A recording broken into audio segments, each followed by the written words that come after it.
What's going on, you guys? It's me, Anarchy Ninja. So, Naval Strike came out yesterday, and it kind of took us all by surprise, to be quite honest. It wasn't supposed to come out to early April for Xbox One and PC. There was rumors it was going to be March 8th, and apparently they just were in a good mood and they let it out. So, it kind of took everybody by surprise. The way I found out was literally on Twitter. I just happened to be scrolling down my feed, and I saw Battlefield said it was rolling out the update to give Xbox One the Naval Strike. So, I was like, hey, you know what? Let's go download it. Let's play it. Took me a while. It was kind of glitched. But anyway, finally got it. Anyway, about this video, using the AWS, I got a muzzle brake, a reflex, and a stubby grip. This game was after I have been streaming. I had been streaming like all day playing this, or at least since it's been out. So, yeah, make sure you guys follow me on Twitch. I'll put a link in the description. I'm going to be streaming this a lot. Anyway, AWS, LMG, new LMG they put in the game, and I must say it is pretty freaking good. Now, if any of you guys have been following me for a while, you know I'm not a big LMG fan, but this actually is a lot of fun to use. It kind of drawn mixed reviews. I know a lot of people are saying it's OP, but honestly, I honestly don't agree with that opinion. The way it feels to me now, let me real quick before I get on the AWS was this was supposed to be a live commentary. But as the Elgato does a lot, it didn't work. You could hear the game audio just fine, but there was no voice. So I mean, hey, all the stuff I talked about for 13 minutes is gone. So now I'm stuck doing this commentary. It is 12:30 at night, and I'm trying to get this commentary out so I can edit it and have this video up by morning. But anyway, enough ranting. But AWS, a lot of people saying it's OP. I honestly don't agree with it, and one of the reasons why is because it's new. A lot of people are using it, but I'm going to be quite honest, most LMGs in Battlefield 4 suck. Now, bullet spread is really bad on almost all LMGs. The bullets just don't go where you're shooting, and it gets really old fast. It doesn't seem to happen so much. It does have recoil, but if you can keep the sights on them, the bullets will go there. Now, certain other LMGs, even if you keep the sights on them, the bullets don't necessarily go there, which that is my biggest complaint about any FPS game, is bullets do not go where you are pointing. I don't mind recoil, but if you can control the recoil, you should be able to get hits.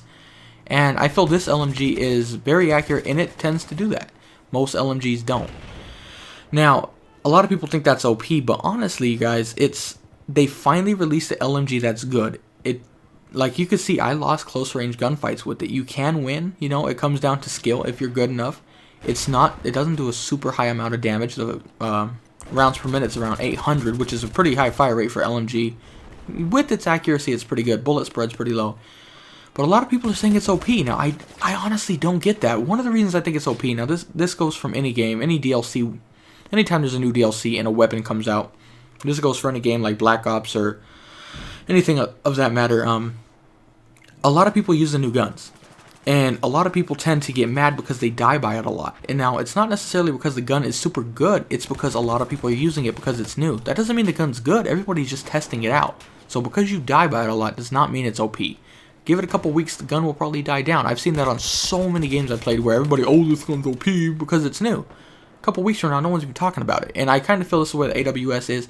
It's a really good gun. Now, but I don't think it's OP. If you're going to say a gun's OP, you have to go with Ace 52. That thing just does crazy damage and kills you instantly. It's glitched. AWS does not do that. I did not get insta-killed by it one bit.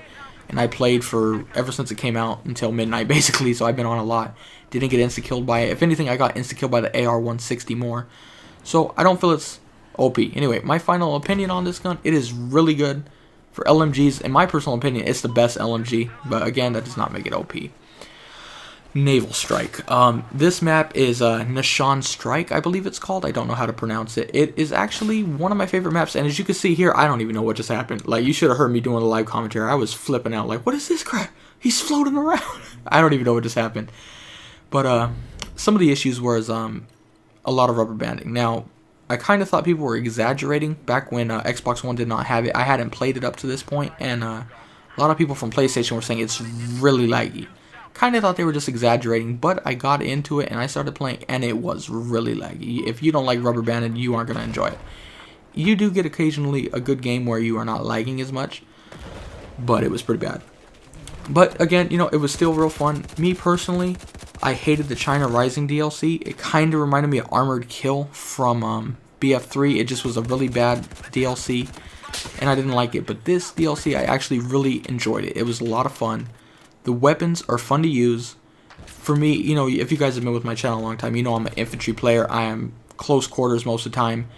And this is a really big map, but you do have a lot of flags where you can get a lot of infantry-based combat, which I really enjoy. The water does make it kind of difficult because there is a lot of water, as you can see. It's kind of like Paracel Storm.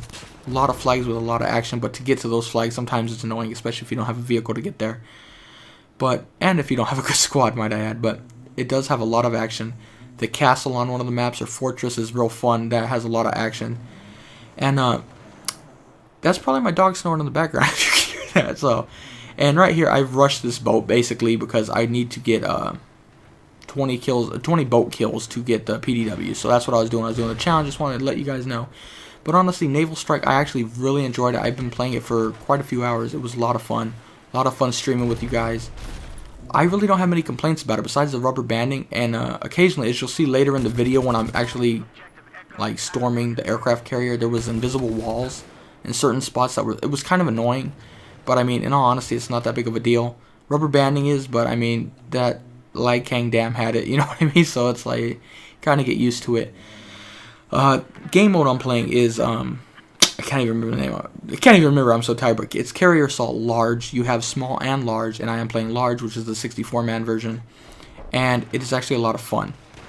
I was kind of skeptical on how it was. It looked awesome from the trailers, and it is actually pretty fun. So how you play it is, I know I'm kind of saying this real late into the video, but again, like I said, I wasn't planning on doing a commentary over this. I had already went over everything with a live commentary, but anyway, how you do it, you start out, you have flags just like Conquest. You have to take them.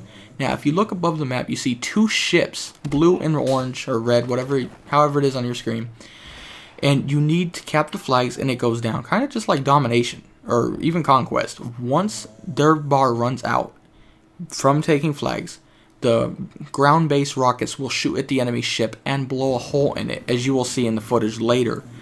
And then you storm the ship, and basically it turns into Rush. At that point, you have 2 MCOMs basically you need to destroy. You get into the ship. It's usually a cluster F. It gets super close quarter combat. If you guys don't like close quarters, it's not going to be good for you. You get in there, and it's a lot of action. It's a lot of fun. A lot of head glitches. A lot of close range. I personally enjoy it. I loved it.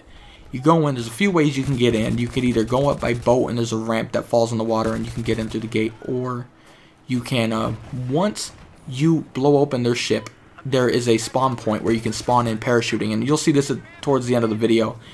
Again, let me just say real quick, I don't know if I'm going to be talking through the whole video at this point because it is getting kind of long and I'm pretty tired, so I don't know how long I can just keep randomly talking. So make sure you guys enjoy the rest, but really it is a lot of fun, and the carrier battle is freaking amazing, to be honest. I really like what they did with that, having to assault the carrier. It's a lot of fun. Kind of a new change that you haven't really seen in Battlefield in a long time. I mean, you have Rush and Conquest. But this kind of gives you the best of both worlds. A little bit of Conquest to get the carrier open, and then it turns into Rush. And it's close quarters. Vehicles really do not come into play too much on the inside. You can get an attack boat inside, like the carrier dock port, whatever you want to call it. But that's only for one of the Rush MCOMs, and the rest is all infantry-based combat. And you do have to wait for the doors to open. So once you get in the ship, they open up a few of the doors so you can get in, and basically you can't go throughout the whole ship. You're just kind of locked down by A. Once you destroy A, there will be like a kind of like that spawn protection in Rush, where you gotta wait a few seconds, let the enemy set up, and then it will open up so you can go to the rest of the map. They did that by opening up the gates. If you've watched the trailer, that's what it is. The gates will open up, and it really is an exciting moment. I honestly thought they were just kind of exaggerating, you know, trailer graphics, but it was actually a lot of fun. The doors open, and it's just dudes everywhere. I didn't really think it would be that way, but I will say I didn't see too many. I played a lot of Carrier Assault. That's the main game mode I played throughout the day, and occasionally you will get those teams that don't realize what's going on and they are not PTFOing. And we're like right here, we're attacking their carrier and they're up on the freaking hill sniping or something. You know what I mean? But this one was not one of them. They actually put up a fight. I had some earlier where we were in there for a long time trying to get in. Well, anyway, I'm going to cut it here, you guys. I've kind of been talking long. Hopefully the Elgato will keep working. I will be posting a lot of Naval Strike or Naval Assault. I don't even know. I'm so tired, you guys. I'm sorry, I'm tired. Like I said, though, I wasn't planning on doing this commentary. But anyway, I hope you guys enjoyed the AWS gameplay. Keep putting in the comments what you want me to use. I will be getting AR 160 gameplay up pretty soon. I have some. I just need to get it edited. And yeah, make sure you guys follow me on Twitch. I'm going to be live streaming a lot of Naval Strike in the upcoming days. And let me know your guys' thoughts on it. If you played it, and like I said, I'm not sure if it's out for PC yet. I know it came out for Xbox One, but I don't know if it came out for PC. So put that in the comments. Thumbs up for this crappy pilot right here. He didn't know what he's doing. I'm trying to get to the ship and he took the chopper. But anyway, thanks for watching, you guys. Enjoy the rest of this video. And as always, you guys have a great and wonderful day. And hopefully this audio actually works.